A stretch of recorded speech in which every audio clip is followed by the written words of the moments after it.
रावण के भेजे हुए आतंकवादी, ये जो आतंकवादियों के घुसपैठ की चर्चा है ना, ये त्रेता युग में भी थी। आजकल आतंकवादी अफगानिस्तान से, पाकिस्तान से आ रहे हैं। उस समय भारत में आतंकवादियों की घुसपैठ हुई श्रीलंका से। ये राक्षस, ये अधर्मी, बस इनका एक ही लक्ष्य है, बस हमारा ही राज हो, हमारा ही सर्वस्व हो, दूसरे को जीने का अधिकार नहीं है। ये शुरू से ही अपनी राक्षसी प्रवृत्ति के कारण सारे विश्व को अपने पैरों तले रौंदने का प्रयास करते रहे। आज भी वही राक्षस जातियां हैं, शायद उन्हीं के वंशज हैं जो पूरे संसार में लोगों का जीना हराम किए हुए हैं। और हमको पहचानना पड़ेगा ऐसे आतंकवादियों को, ऐसे घुसपैठियों को। भारत देश में आज भी लगभग 5 करोड़ बांग्लादेशी घुसा हुआ है और रोहिंग्या लोगों की भी घुसपैठ लगभग 1 करोड़ के करीब है इस देश के अंदर। जगह जगह वो घुसपैठ कर रहे हैं। आपके शहर में भी आ चुके होंगे, आपने पहचाना कि नहीं पहचाना वो अलग बात है, लेकिन उन्होंने भारत का कोई कोना छोड़ा नहीं है। ये वही लोग हैं जो खाने में थूक मिला करके तुम्हें दे रहे हैं, जो अपना पेशाब जूस में मिला करके, दवाइयों में मिला करके दे रहे हैं, तुम्हारा धर्म भ्रष्ट कर रहे हैं। तो ये जो आतंकवादियों के, विधर्मियों के घुसपैठ की घटनाएं हैं, ये त्रेता काल में भी हुई। लेकिन इतनी नीचता उस समय भी उन लोगों ने नहीं करी कि लोगों को थूक खिला दो, लोगों को अपना पेशाब खिला दो, लोगों की लड़कियां बहला फुसला करके, कलावा बांध करके, तिलक लगा करके घूमते हैं। हमारी भोली भाली लड़कियों को पटाएंगे, फंसाएंगे और बाद में टुकड़े करके सूटकेस में डाल करके वापस कर देंगे। यूज एंड थ्रू, इनका यही शुरू से स्वभाव रहा कि इन भोले भाले हिंदुओं को, इनकी लड़कियों को अपनी वासना हेतु प्रयोग करो और फिर मार काट करके फेंक दो। आगे आगे और खतरा है। कुछ प्रांतों में चर्चा चल रही है, केंद्र ने भी चर्चा रखी है, शायद बांग्लादेश में भी कानून बना कि बलात्कारियों को फांसी दी जाए। अब ये क्या करेंगे? अपनी गंदी आदत तो छोड़ेंगे नहीं, लेकिन बलात्कार के बाद उस लाश के इतने टुकड़े कर देंगे कि वो किसी को बता ही ना सके कि मेरे साथ क्या हुआ। अपने क्षणिक सुख के लिए ये किसी की भी जान से खेल सकते हैं। इसलिए आप सबको अपनी बच्चियों का विशेष ध्यान रखना पड़ेगा। किसी ऐरे गहरे पर विश्वास करने की जरूरत नहीं है। नजर रखो, हमारे बच्चे बच्चियां कहाँ जा रहे हैं, किससे मिल रहे हैं, किसके साथ बैठना उठना है, किसके साथ पढ़ रहे हैं, किसके साथ खेल रहे हैं, किसके साथ घूम रहे हैं। बहुत ध्यान रखना पड़ेगा, नहीं तो ना इज्जत आबरू बचेगी, ना जिंदगी बचेगी। कथा प्रसंग आया सो मैंने कह दिया। रावण के आतंकवादियों ने दक्षिण में, उत्तर भारत में और उत्तर पूर्व भारत में सब जगह अपना जाल फैला रखा है। रावण जानता था कि ये भारतीय लोग नारी जाति का बहुत सत्कार करते हैं, पूजा करते हैं नारी की। तो दक्षिण भारत में इन्होंने शूर्पणखा को आगे किया हुआ था और उसके पीछे खरदूषण और कई लाख राक्षसों की फौज। उत्तर भारत में इन्होंने पूतना नाम की, क्षमा करें, पूतना तो ठाकुर जी भगवान श्री कृष्ण के समय आई, ताड़का नाम की राक्षसी इस औरत को आगे किया हुआ है, और खर अपने सुबाहु और मारीच दो मुख्य राक्षस योद्धा और उसके पीछे सैनिकों की फौज। तो इस प्रकार ये चारों तरफ अनाचार कर रहे थे, लोगों का जीना हराम कर रहे थे। जंगल में ऋषि मुनि तप करते थे, उनके यज्ञ में जाकर के हड्डियां डालाते थे, जैसे आजकल ये तुम्हारे खाने में थूक और पेशाब मिला रहे हैं, पूजा सामग्री में, पूजा के घी में गाय की चर्बी मिला दी। देखो ये वही काम है, फिर दोबारा वही हो रहा है। तो हमारे यज्ञों को, हमारी धार्मिक आस्थाओं को ठेस पहुंचाने की आज भी वैसी ही कोशिश हो रही है जैसी कोशिश उस समय रावण ने करी थी। महात्माओं को सताते हैं, मारकाट करते हैं, यज्ञों को नष्ट कर दिया, क्योंकि ये राक्षस जानते हैं अगर हिंदू लोग यज्ञ करते रहे तो इनको देवताओं से शक्ति मिलती रहेगी। इसलिए इन राक्षसों ने हमारी यज्ञ की जो सामग्री है, पूजा की जो सामग्री है, घी इत्यादि, इन सबको भ्रष्ट कर दिया, हमारे खान पान को अशुद्ध कर दिया, हमारे प्रसाद को अशुद्ध कर दिया। हम मंदिर में देवी देवताओं को मालाएं चढ़ाते हैं और ये उन फूलों पर थूकते हैं। आपने वीडियो देखा होगा, शायद बहुत चला, किसी मंदिर के बाहर बैठ करके एक बच्चा मुस्लिम फूल बेच रहा है और मुंह में पानी डाल करके फू ऐसे उसके ऊपर वो कुल्ला करता है, और वही फूल और मालाएं लेकर के हिंदू लोग मंदिर में जाके चढ़ाते हैं। अब समय आ गया है, हमें अपने लोगों की पहचान करनी पड़ेगी। उन्हीं लोगों से लेन देन करें, उन्हीं लोगों से खरीदारी करें जिनको आप जानते हैं सदियों से, वर्षों से। अपरिचित लोगों से कभी भी सामान ना खरीदें, फल सब्जी ना खरीदें, वो थूक के बिना आपको कुछ नहीं देंगे, ये मैं लिख के दे सकता हूं। उनके पीछे विदेशी हाथ है, विदेशी फंडिंग है उनके पीछे। जिन्होंने 50,000 का दुकान में सामान नहीं रखा, वो 50,000 महीना किराया कहां से दे रहे हैं? और हम हिंदू लोग तो पैसे के पुजारी हैं, पैसे के लोभी हैं, अपनी दुकानें, अपने मकान रावण की सेना को दे रहे हैं, बांग्लादेशियों को दे रहे हैं कि 4 पैसे आएंगे। बच्चू जी, पता उस दिन लगेगा जिस दिन इज्जत आबरू लुटेगी, जिस दिन दोबारा पाकिस्तान बनेगा, तब तुम्हें लगेगा कि हमने क्या गलती करी। जिस दिन तुम्हारे बच्चों के साथ ये मारकाट करेंगे, जिस दिन लड़कियों को लेकर के ये भागेंगे और फिर सूटकेस में टुकड़े करके भेजेंगे वापिस, उस दिन पता चलेगा कि वो पैसा हमारे किस काम आया। मैं तो प्रार्थना करूं शहर के सब बुद्धिजीवी बाजार में निकलें, माताएं बहनें बाजार में जाएं, आपको करना पड़ेगा। जिन लोगों ने अपने मकान और अपनी दुकानें रावण की सेना को दे रखे हैं, उनसे हाथ जोड़ के प्रार्थना करो कि जितनी जल्दी हो सके इनसे छुटकारा पाओ, इनको यहां से निकालो। हिमाचल की पवित्र भूमि पर क्या हाल हो गया है, उत्तराखंड की पवित्र भूमि पर क्या हाल हो गया है। अब तो महाराज लंबी लंबी चोटी रख करके ब्राह्मण बन करके ये श्राद्ध भी खाने लग गए लोगों के घर जाकर के। लाल पीले कपड़े पहन के बाबा जी बन करके तुम्हारा सब दान दक्षिणा हड़प कर रहे हैं, इनको कोई शर्म नहीं है। इसलिए हिंदू समाज को अब विचार करना पड़ेगा, पुरानी बातें भूल जाओ।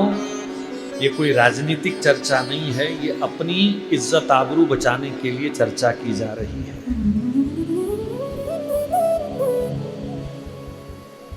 ये त्योहार मनाते हैं, वो त्योहार नहीं है, मारकाट की ट्रेनिंग है, वो मारकाट की ट्रेनिंग है। इनके जो पूजा स्थल हैं वो हथियार रखने के अड्डे हैं। नहीं यकीन हो रहा तो कभी बिना बताए कहीं चले जाना, आपको ना हथियार मिले तो मुझे कहना। वर्तमान समय में हमें किसी के ऊपर प्रहार करने की जरूरत नहीं है। सनातन धर्म ने कभी किसी पर प्रहार नहीं किया। किसी के धर्म स्थान तोड़ने की जरूरत नहीं है। बस इनका बहिष्कार कर दिया जाए, इनसे लेन देन खत्म कर दिया जाए, इनके साथ संबंध तोड़ दिए जाएं, तो सब बात अपने आप बन जाएगी। म्यांमार का रोहिंग्या 50 किलोमीटर दूर चाइना नहीं जाता, 2500 किलोमीटर चल करके वो दिल्ली आता है। इसका मतलब क्या है? वहां पड़ते हैं जूते और यहां मिलती है शरण, यहां मिलता है आधार कार्ड, यहां मिलता है वोटर कार्ड। उनको पता है हमारे देश के नेता लुच्चे हैं, वो वोट के लिए किसी की भी पहचान बना देंगे, किसी का भी आधार कार्ड बनवा देंगे।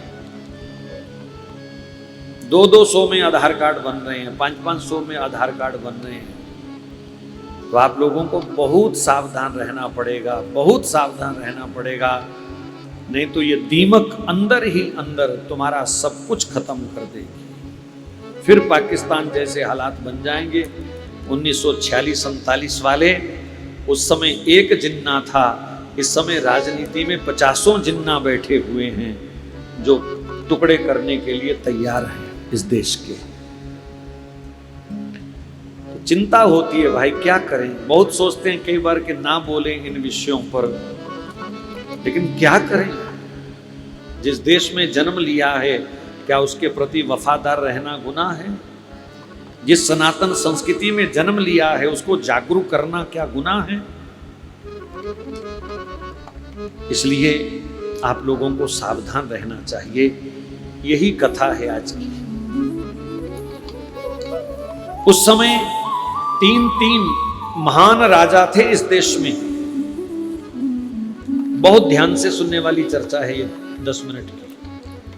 दक्षिण में बाली जैसा महान प्रतापी राजा था, लेकिन उसी दक्षिण भारत से घुसपैठिए भारत में घुस रहे थे। बाली इतना बलवान है, इतना बलवान है, कहते हैं कि रावण जैसे महाबली को उसने 6 महीने अपनी कांख में दबा रखा था। मतलब क्या है? ये जरूरी नहीं कि यहीं दबा के रखा हुआ था, इसका मतलब उसके सामने वो कभी सिर नहीं उठा पाया, इतना उसको डर था उसका। ऐसा महाबली वो बाली, लेकिन फिर भी रावण के घुसपैठिए दक्षिण भारत से, उसी के राज्य में से, ये कर्नाटक इत्यादि यही तो है किष्किंधा की भूमि। तो वहां से उत्तर भारत तक पहुंच गए, किसी ने नहीं रोका। कारण वो राजा बाली, वो तो महाराज सारा दिन नाचना गाना पसंद करता था, स्त्री मोह में पड़ा हुआ था और भोग वासनाओं से उसको फुर्सत नहीं थी, अपनी अय्याशी कर रहा था। जैसे आज के हिंदू अपना खाओ पियो सो, बस चुप रहो, बोलो कुछ ना। अपना कमाओ, अपना खाओ और चुप करके एसी चला के सो जाओ। बाहर क्या हो रहा है कोई कष्ट नहीं, बोलना नहीं, किसी को सलाह नहीं देनी, किसी के सुख दुख में नहीं जाना, किसी की मदद नहीं करनी, बस अपनी अपनी जिंदगी जियो। आज का हिंदू भी यही कर रहा है जो उस समय बाली ने किया था। परिणाम आ गया, घुसपैठिए पहुंच गए। उत्तर भारत में महाराजा दशरथ, बेशक वृद्धावस्था उनकी आ चुकी है, लेकिन दशरथ वो शक्ति है जो स्वर्ग में जाकर के देवताओं की सहायता करते थे, जो दावा, जो देवदानव युद्ध में देवताओं को विजयी बनाने की क्षमता रखते थे। लेकिन इतने प्रतापी दशरथ, उनको बुढ़ापे में 4 पुत्र मिले और वो पुत्र मोह में थोड़ा मस्त हो गए। बाहर क्या हो रहा है ध्यान ही नहीं दिया। यही हाल हमारा है, मेरे बच्चे मेरे बच्चे मेरे बच्चे, बस इनको सेट कर दो, चाहे आप पे अपसेट हो जाऊं सारी जिंदगी के लिए। बच्चों तक सीमित सोच।